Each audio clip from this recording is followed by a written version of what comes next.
Junta, building better Africa. Madzola bwino ndipo ndi nthawi ya nkhani muli ndine Ronald Mpaso poyamba nayi mitu yake. Mtsogoleri wa dziko lino wachepetsa maulendo a nduna zake mdziko muno. Amalawi ena afotokoza za chiyembekezo chawo pa za zimene alankhule mtsogoleri wa dziko lino apita mtharika mnyumba ya malamulo. Ndipo mulipoti la Trapadera Feston Malekezo afotokoza za zimene abambo ena akumachita pofuna kuthetsa vuto la tsankho kwa anthu amene anakhalako ku ndende. Ndi zimenezi ndi zina zambiri tiyeni tikhale limodzi. Munkhani yathu yoyamba, mtsogoleri wa dziko lino apita mtharika walamula nduna zake kuti zichepetse kuyendayenda. Mtsogoleriyu wati wachita izi ataona kuti ndunazi zikumayenda kwambiri ndipo zikuononga ndalama. Rebecca Chimjeka Matemba walemba ripoti ili. Kudzera mukalata yomwe walemba ndi mlembi wamkulu wa muofesi ya mtsogoleri wa dziko lino Justin Saidi, Mutharika wauza nduna zake kuti achepetse maulendo komanso adziyenda kamodzi pa mwezi pofuna kupulumutsa ndalama za boma. Mwazina president yo wauza ndunazi kuti nthawi ino siyoononga ndalama. Iye wapitirizaso kunena kuti aliyense akuyenera kutsatira ndondomekoyi kuyambira lero. Ndipo mneneri mu ofesi Focus Maganga wafotokoza kuti ngati nduna ikufuna kuyenda kuposera kamodzi pakuyenera padzikhala chilolezo kuchokera ku ofesi ya mtsogoleri ndi nduna. Ndipo Isaac Salima akuunika za ndalama zimene zimaonongeka pa maulendo a ndunazi.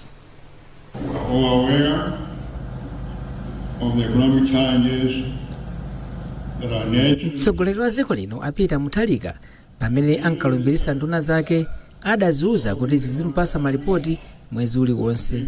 Izi zidachititsa kuti ndunazi ziyambe kumayenda kuyendera ntchito zina zimene zochitika m'maunduna ake pofuna kuti zizipeza zimene zingapereke m'malipotiwa. Pafupifupi nduna zonse zakhala zili pa nsewu kuyendera maunduna awo komanso ntchito zina zimene zochitika ku maundunawa.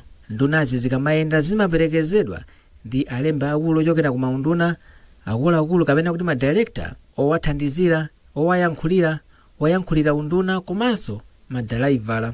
Munthu wina atifotokozera kuti ulendo mmodzi wa nduna pamafunikira anthu osachepera asanu ndi atatu kuperekeza ndunazi. Akuluakulu ena amabungwe akhala akuyankhulapo mosagwirizana ndi maulendo a ndunazi ponena kuti amaononga ndalama zochuluka. Mmodzi wa anthu amene amayankhulapo pa nziro zosiyana m'dziko muno, Ernest Thindwa, ati pali njira zina zimene ndunazi zingagwiritse ntchito powunikira zimene zochitikira ku maunduna awo osati kuyendera kapena kukafika pamalopo. Chifukwa mmene momwe muli anthu amaunduna osiyanasiyana, anthuwo amalipiridwa kuti agwire ntchito. Kuti agwire ntchito zipafunika kuti amve kuti kukubwera nduna pamene agwire ntchito. Ngati zili choncho kuti tili vuto kwambiri. Ndeno zonsezi ndondomeko zonena kuti achepese kuyenda, ndichonga chonena kuti achepese kuwonongeka kwa ndalama za boma. Kugwira ntchito si kuyenda. Kaswiri pa nkhani za chuma Happy Chirwa ati maulendo ngati awa amaononga kwambiri ndalama za boma. Anthu ngati ifeyo tife osangalala chifukwa ndalama iliyonse imene isaleko igwira ntchito zina ndi zina zimene zili zofunikira kwambiri. Ngakhale ingaoneke ngati yochepa komano kumayiphatikiza pa zinduna onse imakhala ndalama yokulirapo ndithu imene ingathe kuthandiza chinthu china. Mwezi wa Novembala chaka chatha boma lidalengeza njira zokwana 12 zimene akuyenera kugwiritsa ntchito pofuna kuchepesa kuononga ndalama za boma. Zina mwa njirazi zidali kuchepesa mafuta amene amaperekedwa kwa nduna komanso akuluakulu ena a boma. Pamene mtsogoleri wa dziko lino apita mtharika akuyembekezeka kulankhula ku mtundu wa Malawi zamene dziko lino likuyendera mawa lino. Nzika zina zokhala mu mzinda wa Blantyre zafotokoza za zimene zikuyembekezera kuchokera kwa mtsogoleriyu. Daniel Zimba anazungulira mu mzindawu ndipo wadza ndi ripoti ili. Mwa zinthu zina, mzika za dziko lino zimene zikukhala mu mzinda wa Blantyre zati zikuyembekezera kuti mtsogoleri wa dziko linoyu ayankhulapo pa za vuto la njala ndi kupezeka kwa ngongole za amalonda zofikirika mosavuta. A Eunice Nankhwema ochokera kwa Akameza, a Maureen Soko akundilande Ajime Chisale akumbayani komanso Asane Chifambi akuchilimba ayamikiranso boma ati chifukwa pakadali pano mtengo wa chimanga watsika komanso mafuta galimoto akupezeka mosavuta. Na Malawi timadalira sima ndipo pamene timadalira sima timafunika zoti tikhale ndi fetereza osika mtengo osati fetereza odula. Komanso china ngati fe anthu opanga mabizinesi tikamatuluka kumabwera maujeni mabodamu ujeni misonkho ikumachuluka kwambiri akumatichaja kwambiri. Tikuyembekeza kuti vuto ngati la misewu mu mzinda wa Blantyre atithandiza mu first budget. Ndimakalaka kuti atayankhulako kwambiri za achinyamata monga ngati ngongole chifukwa medefrija ikuyambikanso yomwe inali nifi. Pakadali pano mtsogoleri wa bungwe lomenyera ufulu wa anthu ogula katundu a John Kapito komanso omwe amayankhulapo pa zochitika mdziko muno afotokozanso za chiyembekezo chawo. Akuluakuluwa atsindika zakufunika kwakuti Mutharika afotokoze momveka bwino zimene boma lawo likuchita pofuna kuonetsetsa kuti mzika za dziko lino sizikuphinjika m'magawo osiyanasiyana amoyo. Mutharika akuyembekezeka kuyankhula ndi Amalawi kwa nthawi yoyamba patatha miyezi pafupifupi 6 chilowereni mboma. Nduna ya zachilengedwe Mayi Patricia Wiskesi yati dziko lino likufunika ndondomeko zodalirika zochenjezera anthu pa za nyengo komanso ngozi zakugwa mwadzidzidzi. Mayi Wiskesi anena izi mu mzinda wa Blantyre pamene amakhazikitsa ntchito zitatu zokhudza nyengo ndi kusintha kwake. Selina Tambula ali ndi zambiri. Wiskesi anakhazikitsa ntchito yochenjeza anthu za ngozi za dzidzidzi yotchedwa Climate Resilience and Early Warning Systems Cruise ndi ntchito ya thumba lotukulira zipangizo za nyengo ya Systematic Observations Financing Facility SOF. Andunawa anakhazikitsanso ndondomeko ya mmene nthambi yona za nyengo mdziko muno igwirire ntchito mzaka 10 zikubwerazi. Wiskesi ati ntchitozi zithandiza dziko la Malawi polimbana ndi zotsatira za kusintha kwa nyengo. Phindu lofunika kuti lokuti mauthenga afikire msanga anthu ndilonena kuti limapatsa anthu okhala madera ozungulira komwe tikuona ngati kuti kuchitika disaster kuja nthawi yokwanira kuti apange respond. Inu mukudziwa kuti mbuyomu timangokhala kuti nthawi zambiri disaster ija ikamabwera ngati dziko timakhala kuti sitinakonzeke mokwanira kuti tikhoza kulimbana nayo kapena kukwanitsa kuthawitsa anthu kupulumutsa moyo ya anthu ana komanso katundu. Iwo akufotokozanso kufunikira kwa ndondomeko ya nthambi yona za kusintha kwa nyengo. Plani imene itithandizira kwambiri ikutionetsa kuti ngati boma ngati unduna tikhoza kupeza bwanji njira zonena kuti tibweretse chithandizo chosiyanasiyana ku department ya meteorological ndicho linga chonena kuti amene akalandira funding yokwanira ti akhala ndi kuthekera konena kuti azipereka ma predictions okwaniradi. Mwazina msonkhanowu waunikiranso ma project ena amene undunawu ukufuna kukhazikitsa. Nkhani izi zikufikani kuchokera kuno kwa wireless yakanema ya Times TTV. Tikhati kupitiriza kupatsana zonse posachedwapa zikangotha izi choncho musatalikire. Takulandirani imene tikupitiriza kupatsana nkhani izi. Anthu ambiri amene anali akaidi akuti akumasalidwa ndipo ati kumasalidwa sikutanthauza kutha kwa chilango chawo. Iwo ati amakumana ndi mavuto osiyanasiyana monga kusalidwa akabwerera kwawo. Feston Malekezo watitengera mboma la Mzimba kumene kuli nkhani ya abambo ena awiri amene akulimbana ndi vutoli atatuluka ku ndende. Bambo Langston Chanza ochoka ku Chisangano mboma la Mzimba anali mkulu woteteza ana kuderaku koma anasiya mchaka cha 2017. Achanza omwe anali mbusa wa Zion Christian Church anaona kuti moyo wawo unali pa chiopsezo ndi ntchitoyi. Kakwatiwa ana ang'ono ndi makathesa adi mabanja kuti pakapite kuti ku school. So anthu mu area musanandi sanasangalale nazo. Kenaka anandipasa zondipasa mthupi kufuna kumwalira. Iwo anaganizira zoti achilimike pa nkhani za ubusa koma sipanapitenso nthawi anayesedwa. Abambo ake anazamtenga kundiuza ineyo kuti asikanayo umukwatire. Okay. So pano ineyo chifukwa yoti zokamba zachuluka ineyo janangotani nangovomereza kuti abwere patatu mukakhoma osaziwa kuti anati chani machera oseacha. Achanza anamangidwa pa mlandu wosunga mwana mokakamiza. Iwo anapezeka kuti ndolakwa ndipo anagamulidwa kukhala undende kwa zaka 12. Ali mkatikati mogwira jere, mkazi wawo woyamba ndi wachiwiri anawasiya ndipo anakwatiwa. Ululu unapitirira pomwe mkazi wawo wachitatu naye anapasidwa pathupi ndipo anabereka mapasa.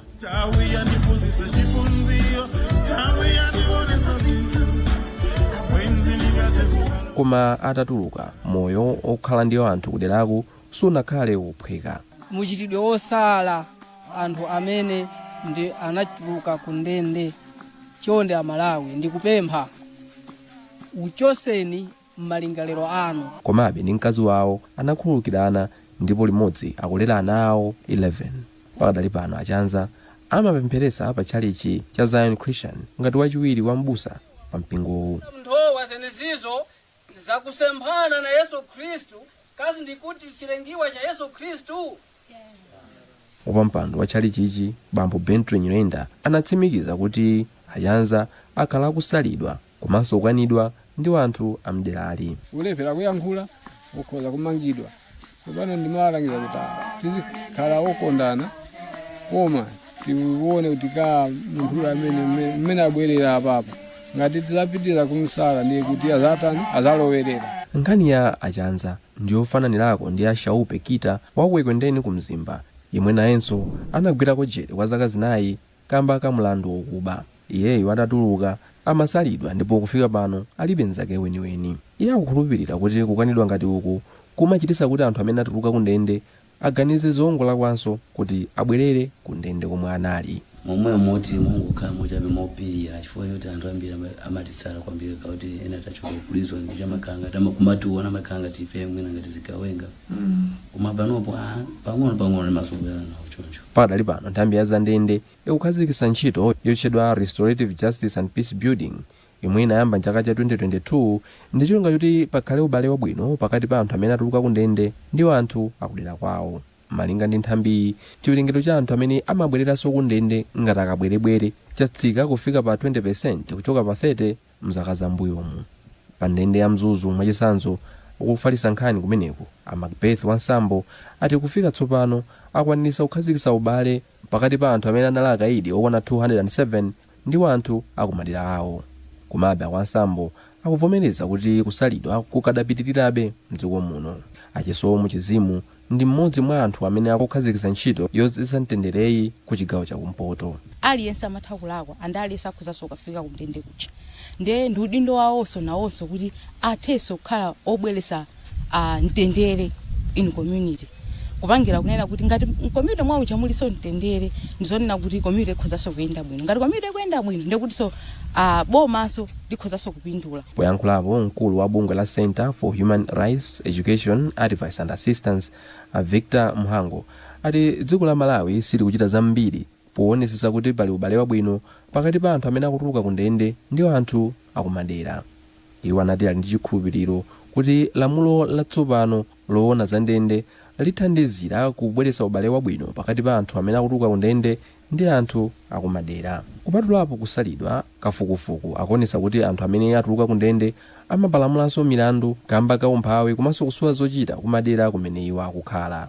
Koma pomwe Achanza komanso Kita akumanganso miyoyo yawo yatsopano, vuto lomwe lilipo ndi chilango chimene akukumana nacho m'madera mwawo pokusalidwa komanso kukanidwa ndi anthu akudera kwawo.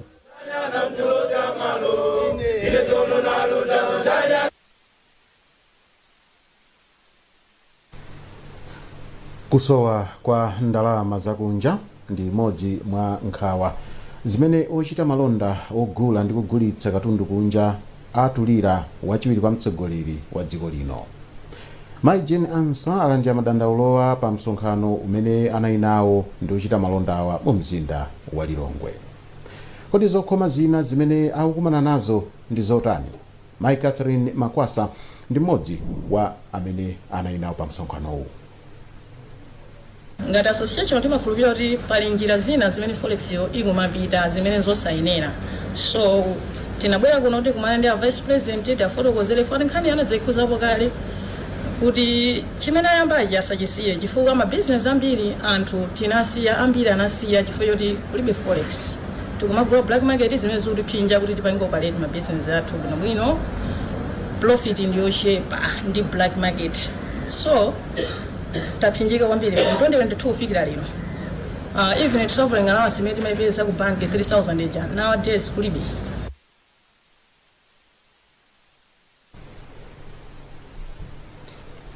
Bungwe la Malawi Revenue Authority lati msonkho wa nyumba sukuyenera kuchititsa enake nyumba kukweza mtengo wa nyumba zawo. Mmodzi wa akuluakulu akubungweli Maibu Machalulu anayankhula izi pa maphunziro a atolankhani mu mzinda wa Blantyre powaphunzitsa za ndondomeko zatsopano za misonkho. Iwo akufotokoza.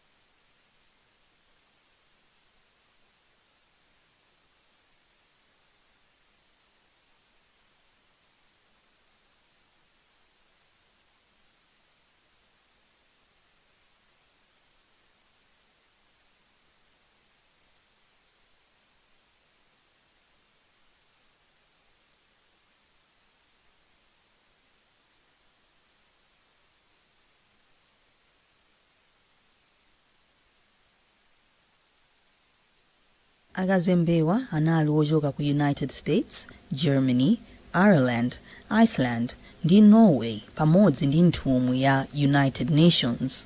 Iwo anayamba ulendo wawo ndi kuyendera ntchito yopereka chakudya kwa anthu omwe akulandira mankhwala otalikitsa moyo wa ma ARV pa chipatala cha Mlambe. Atachoka pamenepo anapita ku holo ya Lunzu Community kumene anthu amalandira thandizo la chakudya komanso ndalama.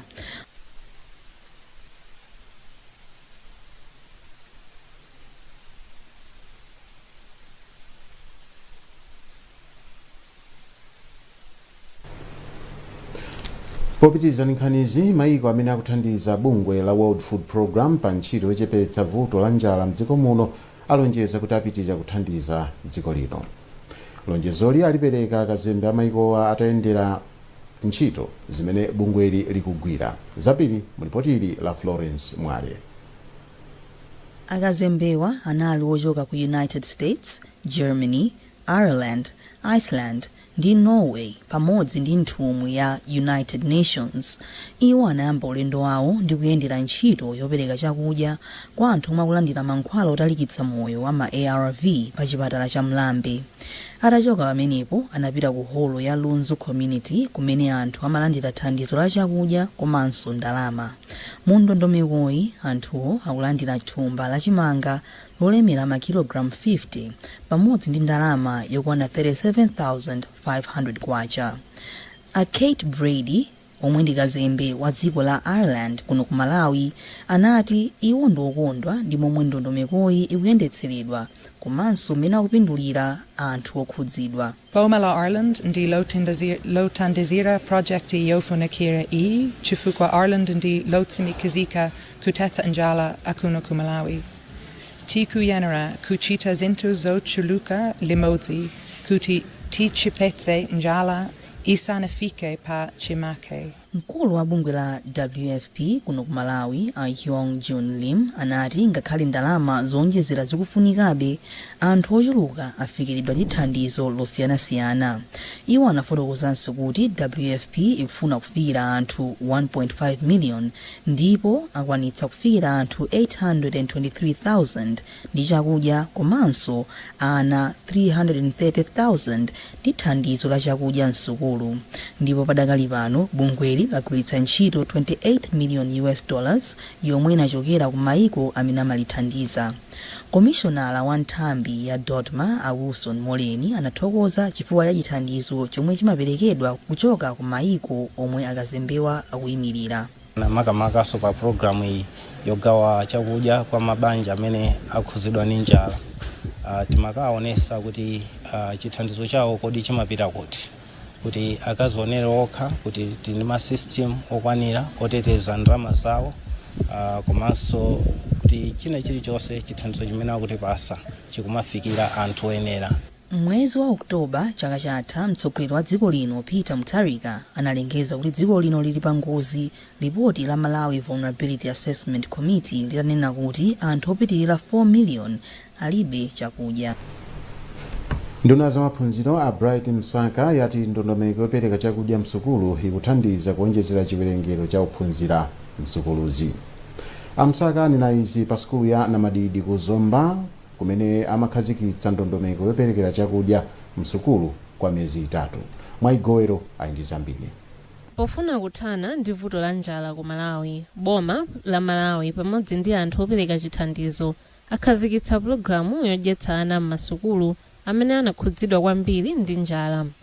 Nduna ya maphunziro a Bright Msaka akufotokoza. Leo ndinokondwa kukhala pa mwambo umenewu omwe takhazikitsa programu yoti ana akuno ku Zomba, ku Phalombe, ku Chirazulu ndi ku Sanje ndi ku Chikwawa akhale akulandira chakudya nthawi ino pomwe makolo makomomu alibe chakudya.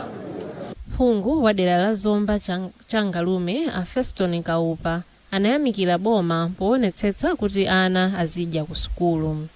Ine ngati phungu wa nyumba ya malamulo wa dera lino la Zomba Changalume constituency ndinaokondwa komanso othokoza ulamuliro wa Professor Arthur Peter Mutharika poona kuti ana a school a primary school akulandira chakudya chowathandiza kuti azilandira mamawa asanayambe maphunziro awo. Chakudya chimenechi malinganso ndi zolinga za programu imeneyi chikuthandiza ana kuti asamajombe ku school komanso azikhala amachawi pa machitidwe zawo awo azinthu. Ndipo oyimira bungwe la United Nations a Rebecca Ada Donto anafotokoza kufunikira kwa maprogramu ngati amenewa. I'm really happy here at Namadidi Primary School in Zomba. Ife monga a United Nations tikusangalala chifukwa cha chithandizo chimenechi, koma tikufuna tithetse njala mdziko lonse lino la Malawi. Choncho ichi ndi chiyambi, koma tipitiriza kugwira ntchito ndi mabungwe ndi mayiko othandizana. For us the important part is that it is an investment in the resilience of Malawi. Programu hii yakhazikitsidwa ndi thandizo lochokera ku World Food Program WFP, United Nations pamodzi ndi maboma a Iceland, Norway, Germany ndi boma la Malawi. Nkhani zathu ndi zomwezi koma tisanasiyane na insomito yake. Mtsogoleri wa dziko lino wachepetsa maulendo a nduna zake. Amalawi ena afotokoza za chiyembekezo chawo pa zimene alankhule mtsogoleri wa dziko lino a Peter Mutharika mnyumba ya malamulo. Ndipo mlipoti la Trapadera Feston Malekezo anafotokoza za zimene abambo ena akuchita pofuna kuthetsa vuto la tsankho kwa wanthu amene anakhalako ku ndende. Mukhoza kupeza nkhani zina zambiri pa www.times.mw, pa Facebook pa tsamba la Times 360 Malawi, X at Times 360 Malawi, komanso poimba star 1895 hash. Ndikuchita subscribe ku 1895. Mwana indine Ronald Mpaso ndikufuneni madzulo abwino pene mukupitiriza kuonera maprogram osiyanasiyana pano pa wireless yakanema ya Times TTV. Zabwino zonse. Club Junta, building better